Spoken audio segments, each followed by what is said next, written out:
UGC net class को शुरू करते हैं। हिंदी का क्वेश्चन नंबर आपका 30 है। स्थापना और तर्क वाले क्वेश्चंस। छायावाद स्थूल के प्रति सूक्ष्म का विद्रोह है, ये स्थापना में है, लेकिन तर्क दे रखा है इसका कि छायावादी काव्य में द्विवेदी युगीन इत्यात्मकता के स्थान पर सूक्ष्म भाव व्यक्ति पर अधिक बल दिया गया था। यानी कि छायावाद तो स्थूल के प्रति सूक्ष्म का विद्रोह है और छायावादी काव्य में द्विवेदी युगीन इत्यात्मकता के स्थान पर सूक्ष्म भावों के व्यक्ति पर ज़्यादा बल दिया गया था। यानी आपका स्थापना भी सही है और तर्क भी सही है। स्थापना और तर्क उसकी सही विवेचना करने के कारण आपका option number A is right answer. Question number आपका 31। स्थापना दी हुई है। छायावाद का प्रयोग दो अर्थों में समझना चाहिए, एक तो रहस्यवाद के अर्थ में और दूसरा काव्य शैली या प्रयोग शैली या पद्धति विशेष के व्यापक अर्थ में है। तर्क है कि छायावादी प्रयोग केवल रहस्यवादी नहीं है, वे प्रकृति के चितेरे कवि, कल्पना प्रेमी और रोमांटिक दार्शनिक कवि भी हैं। तो स्टूडेंट्स देखो, इसमें आपका ए सही है लेकिन आर सही, ए गलत है और आर क्या आपका सही है, क्योंकि छायावादी कवि केवल रहस्यवादी ही नहीं है, वे प्रकृति के चितेरे भी है, कल्पना प्रेमी भी, रोमांटिक भी और दार्शनिक कवि भी। इसलिए C is right answer. Next question is छायावाद काव्य की समय सीमा पूछी हुई है। तो छायावाद की समय सीमा 1920 से 1936 तक, 1920 से 1936 तक। छायावाद एक दार्शनिक अनुभूति है। इस प्रकार का कथन इस चारों में से किसके द्वारा कहा गया था कि छायावाद एक दार्शनिक अनुभूति? यह कथन आपका शांति प्रिय द्विवेदी जी के द्वारा कहा गया था। परमात्मा की छाया आत्मा में पड़ने लगती है, आत्मा की छाया परमात्मा में पड़ने लगती है, यही आपका छायावाद है। यह परिभाषा इनमें से किसके द्वारा दी गई थी? तो यह परिभाषा दी गई थी आपकी डॉक्टर राम कुमार वर्मा जी के द्वारा। कौन सी विशेषता समस्तवाद की है? कौन सी विशेष समस्तवाद की हैं? तो व्यक्तिवादिता एवं आत्मनिष्ठता, कल्पना का स्वच्छंद प्रभाव और भावोद्रेक एवं भाव प्रवानता। यानी कि समस्तवाद की विशेषताओं में कल्पना का स्वच्छंद प्रभाव भी आता है, व्यक्तिवादिता भी आती है, आत्मनिष्ठता भी आती है और भावोद्रेक और भाव भावना भी आने से आपका उपरोक्त सही, यानी कि डी इज राइट आंसर। समस्तवाद का प्रथम प्रयोग किसने किया गया था? तो स्वच्छंदतावाद का प्रथम प्रयोग विचारों में से स्लेगर के द्वारा किया गया था। स्टूडेंट्स किसके द्वारा? स्लेगर के द्वारा। समस्तवाद के अभिजात्यवाद का विरोधी कवि किसने कहा है? तो स्लेगर को ही कहा गया है। किसको कहा गया है? स्लेगर को।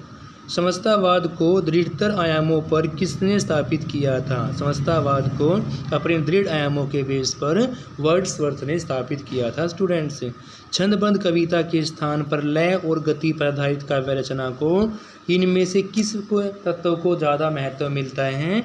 तो छंदबद्ध कविता के स्थान पर लय और गति पर आधारित काव्य रचना में आपको स्वच्छंदतावाद पर ज़्यादा प्रयोग मिलता है। सुमेलित करने वाला क्वेश्चन स्टूडेंट्स, जैसे आपका है तुंग तुंग हिमालय श्रृंग में चंचल गति सुर संहिता आपकी निराला जी के द्वारा कही गई थी। अलम है इष्ट अतः अनमोल ये पंत जी की कविता है और ए अनंत रमणीय कौन तुम ये प्रसाद जी के द्वारा है। मधुर मधुर मेरे दीपक जल ये किसके द्वारा है? यह आपकी महादेवी वर्मा जी के द्वारा है। किसके द्वारा स्टूडेंट्स? महादेवी वर्मा जी के द्वारा मधुर मधुर मेरे दीपक जल। नेक्स्ट क्वेश्चन इज सुमिलित करने वाला स्टूडेंट्स, दीप शिखा किसके द्वारा लिखी गई? तो दीप शिखा लिखी गई थी आपकी महादेवी वर्मा जी के द्वारा, राम की शक्ति पूर्ण निराला जी के द्वारा, झरना प्रसाद जी के द्वारा और लोकायतन आपकी पंत जी के द्वारा। लोकायतन किसके द्वारा हैं? पंत के द्वारा। झरना प्रसाद की है, राम की शक्ति पूजा निराला की है और दीप शिखा यामा ये आपकी महादेवी वर्मा जी की है। शशि मुख पर घूंघट डाले, अचल में दीप छिपाए, जीवन की गोधूली में कौतूहल से तुम आए।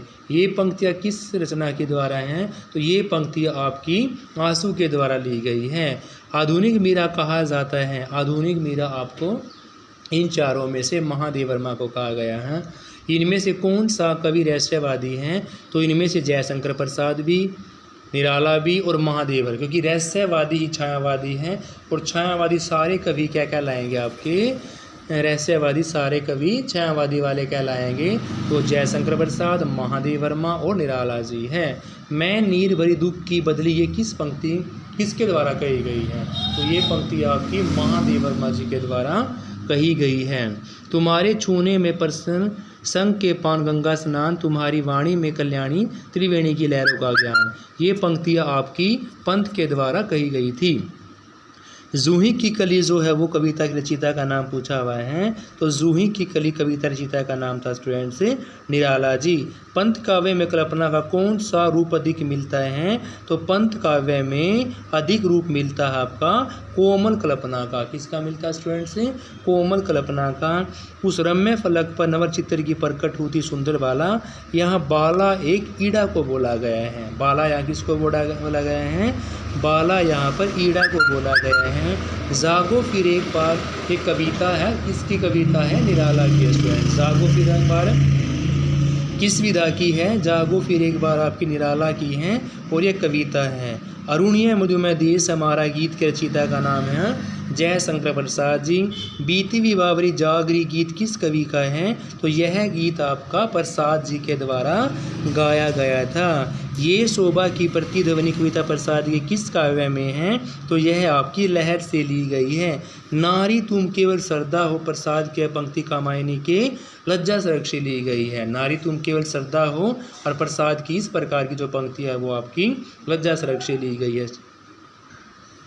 नेक्स्ट क्वेश्चन स्टूडेंट्स आपका, सौंदर्य बाहर की कोई वस्तु नहीं, यह तो मन के भीतर की वस्तु है। और इस प्रकार का कथन इन चारों में से आपका रामचंद्र शुक्ल जी के द्वारा कहा गया था स्टूडेंट्स। कुसुम कानन अचल में मंद पवन प्रेरित सौरभ साकर, रचित परमाणु पराग शरीर खड़ा हो मधुर कर आधार, यह आपकी पंक्तियाँ प्रसाद जी के द्वारा कही गई। क्या पूजा का अर्चन रे उस असीम का सुंदर मंदिर, मेरा लघुतम जीवन रे, इस प्रकार की पंक्ति आपकी महादेव वर्मा जी के द्वारा कही गई थी स्टूडेंट्स। ईड़ा नामक पात्र कामायनी में किसका प्रतीक है? तो ईड़ा यहाँ पर बुद्धि का प्रतीक है स्टूडेंट्स। मनु या मन का प्रतीक है, मनु मन का, ईड़ा बुद्धि का, याद करना है। मनु मन, मैं से मनु, मनु मन का प्रतीक है और ईड़ा यहाँ पर बुद्धि का प्रतीक है। कामायनी में किस दर्शन का प्रतिपाद हुआ है? कामायनी में आपका ऐद व दर्शन का, कामायनी में ऐद व दर्शन का प्रभावित हुआ है। किस काव्य ग्रंथ में प्रत्यभिक दर्शन की परिभाषित शब्दावली का प्रयोग किया गया है? तो यह किया गया आपका स्टूडेंट्स कामायनी में किया गया है। श्रद्धा और मनु तथा मनन के सहयोग से मानवता का विकास रूपक है, तो भी बड़ा भावमान और श्लाघ्य है। तो इस प्रकार का कथन आपका प्रसाद जी के द्वारा कहा गया था स्टूडेंट्स। समरस थे जड़ व चेतन सुंदर साकार बना था, चेतनता एक विलसती आनंद अखंड घना था, इस प्रकार की पंक्ति आपकी प्रसाद जी के द्वारा कही गई हैं। इनमें से छायावादी महाकाव्य कौन सा है? तो छायावादी महाकाव्य आपका है प्रिय प्रवास। प्रिय प्रवास लिखा गया था आपका अयोध्या सिंह उपाध्याय हरिओद के द्वारा और यह एक महाकाव्य है। इसमें 17 सर्ग है, खड़ी बोली में लिखा गया था। कामायनी का जो नायक कौन है? मनु। नायक, कामायनी का नायक कौन है? मनु है। कौन कामायनी का अतिथि पात्र है? तो लज्जा जो आपकी वो अथरीरी पात्र है। किसकी? कामायनी की। कामायनी में श्रद्धा को किसकी पुत्री माना गया है? तो यहाँ पर रति और काम की पुत्री माना गया है। किसको माना गया है? श्रद्धा को। किसकी पुत्री माना गया है? श्रद्धा को पुत्री माना गया काम और रति की। कामायनी का प्रधान रस आपका क्या है? श्रृंगार है। कामायनी का जो प्रधान है वो कौन है? श्रृंगार रस है। पंत और प्रसाद की प्रकृति चित्रण का सबसे बड़ा अंतर क्या है? पंत ने प्रकृति को सुकुमार कवि का चित्रण किया गया है। सबसे बड़ा अंतर यही है कि पंत ने प्रकृति के सुकुमार रूप का अधिक चित्रण किया गया, कठोर रूप का बहुत कम किया गया है। यानी कठोर रूप का वर्णन कम किया गया है और सुकुमार का वर्णन ज़्यादा किया गया है, इसलिए दोनों रूपों में प्रयोग किया गया है स्टूडेंट्स। Thank you students. बाकी क्वेश्चन हम नेक्स्ट वीडियो के अंदर करेंगे। Have a nice day. Please like share and subscribe.